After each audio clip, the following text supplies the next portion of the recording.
Let's talk. Giles Brown. Far from EUtopia, How Europe is Failing and How Britain Could Do Better is the new book by Ross Clarke. Perhaps not looking at Europe, the European Union with rose-coloured spectacles and the fact that maybe Britain isn't doing as badly as the naysayers think. Delighted to say that joining us live on the line is the author of Far From EUtopia, and I believe that's the way we're pronouncing it, is Ross Clarke. Good morning to you, Ross. Good morning, Giles. Good to have you with us. I'm sitting here in that there Europe, in southern Spain, and obviously it's been a very interesting couple of years for the Europeans amongst us, and there is a lot of feeling that Britain is now the sick man of Europe and is failing badly and is being cast away. It's floating off into the middle of the Atlantic, jettisoned by cut away from Europe and also seemingly jettisoned by the US.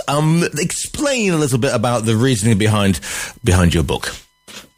Yes, well, that's the narrative that a lot of Ramonas, as we call them in the UK, like to establish, that, successful and dynamic and nice, liberal, cuddly EU is sailing off into the sunset without us. But to sustain that narrative, it relies on us not looking too hard at what's going on across the channel in continental Europe, because we've got Germany just about to enter its third year of recession. France is as up to its eyeballs in debt as Britain is, and the global bond investors aren't very impressed with that either. Spain, Italy been doing much better in the past year or so, but they're flat. The economies are flatlined all this century, really. But I mean, the big story behind it all, it's not sort of so much Europe versus the UK. It's the fact that Britain and the EU are both sort of locked in the same trajectory of low growth. And if you compare growth over the EU over the past 25 years with America, well, America's been growing at roughly twice the rate of Europe. And, without economic growth, of course, we cannot then subsidize, fund public services and, public services are one of the great sort of arguments of pro-Europeans, the claim to, European civilization to be superior to that of the US. But, if we're going to grow at half the rate of the US, we're going to suffer from that. I suppose you could argue that one of the problems is the fact that obviously the US is a single entity, whilst the European Union is an expanding and retracting body of nation states. Well, there are big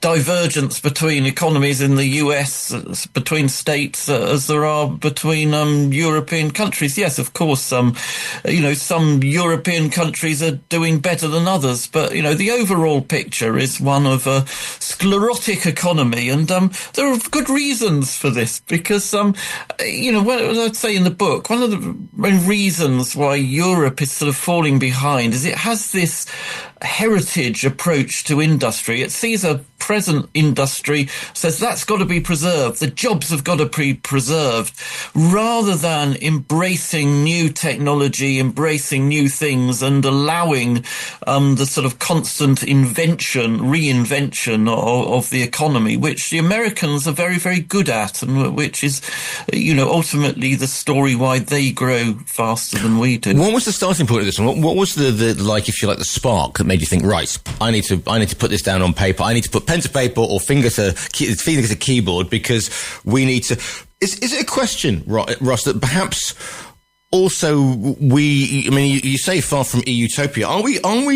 Are we seduced by ideals? So those who were pro-Brexit have been, everybody remembers, the sunny up plans comment, but also that whole thing of, I grew up with Jacques Delors and kids ask your parents, but that whole thing about we were all going to be one big European happy family. Have we been seduced by these ideas, and yet the reality is somewhat different? Yeah, well, indeed. I don't disagree with some of the, the benefits of being in the EU. I think it's regrettable in many ways that sort of particularly young people have lost the ability to go and live and work in any other EU country. I didn't actually want to lose that sort of thing. But at the same time, I look across at the sort of ideals of EU claims to be this sort of great, the single market and the free trade organization, but actually it erects all these barriers external barriers between the EU and the rest of the world, both in tariffs and that great practice of EU, the non-tariff barriers, things like sort of bans on GM food, chlorinated chicken, which have no basis in scientific basis, but are rather sort of designed to protect European consumers. But there's a fascinating poll which I quote in the book, which simply asks people in various countries, are you happy to buy food and eat food which comes from another country? And actually Britain came up very high on that. In Britain we're very happy to eat food from other countries. In Italy, I think, came absolute bottom. Italians do not want to eat tomatoes grown in any other country from Italy other than Italy. And you think, well, you've constructed this single market, but there's a lot of Europeans evidently don't really believe in it. And we had, a year ago, we had the French farmers burning produce that they thought was threatening their own livelihoods coming from Spain. And, there's a great belief in the single market. But we must keep our European traditions going, Ross. And French farmers burning stuff is like having the Krampus celebrations in Austria and Germany during the winter months. It's something that they do, every year. Well, I think if you were an exporter, if you were a Spanish farmer sending your tomatoes to France, you wouldn't see it that way. And, it's absolutely disgraceful behaviour. I know the French have a long tradition of barricades and taking to the streets when, anything they don't like. But, no, it's not in the spirit of the single market. It's not in the spirit of European unity to attack goods being imported into your country. And I'd say, in Britain, we may have sort of drifted away out of the EU, but even so, I think in some ways we are more open to, foreign products and also to foreign travellers than many other countries. You don't see. I mean, I keep seeing these people carrying these signs in Spain saying "tourist, go home." All this anti-tourism move among some Spanish communities. And, I don't see that in Britain. There's nobody telling tourists to go home in Britain. I think, we're very open to people coming here. Yeah, that's the whole thing with an infrastructure problem in Spain, and the fact that developers have gone crazy, and therefore it hasn't allowed. They haven't put in a social housing infrastructure, because they've gone for profit and greed over actually what the people need, and that is why you're seeing that. But again, a lot of it has been inflated by quote unquote the media, of who we both work for.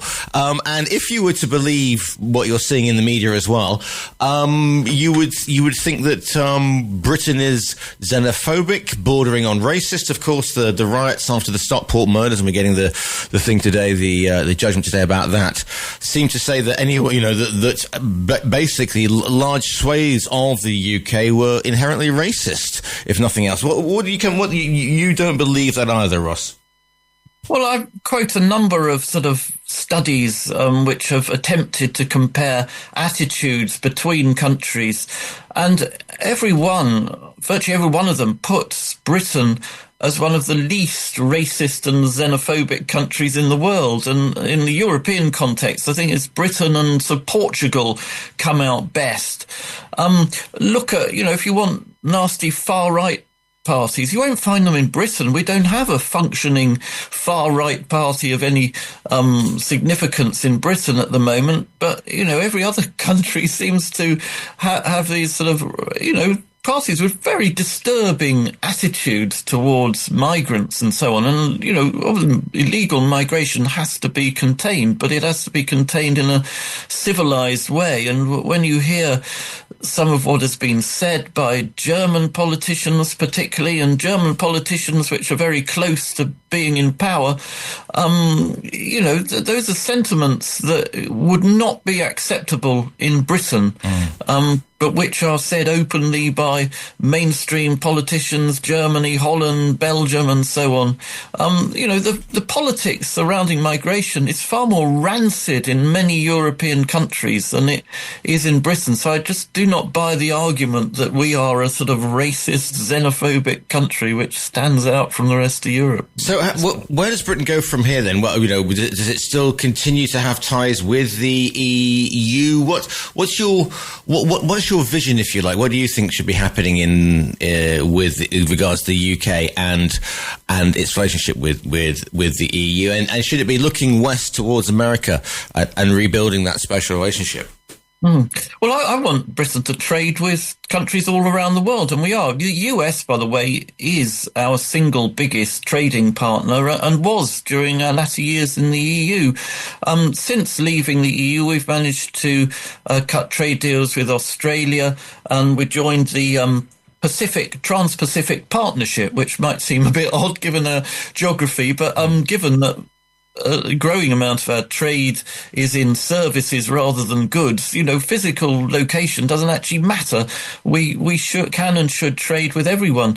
But when it comes to developing an economic model, I don't want us to look to the EU for that, because I think the EU model, social democratic model, high regulation, relatively high tax, that's failing. I want us to look beyond Europe to the US, which I said is growing at twice the speed of Europe. Places like Singapore, Korea. Take Singapore, which travelled from being a third world country to being one of the richest nations on earth within the space of 2 generations. And, I think we should be studying how countries like that have managed to achieve sort of far higher rates of growth than has Europe. What are you hoping that people will take from your book, Far From EUtopia? Well, I hope it will, introduce a level of balance to the debate, and that, particularly in Britain, we have the Ramonas, as we call them, who just seem to think that European civilization is the sort of, be all and end all, the epitome of civilization in the world, and that we've got to rejoin and so on.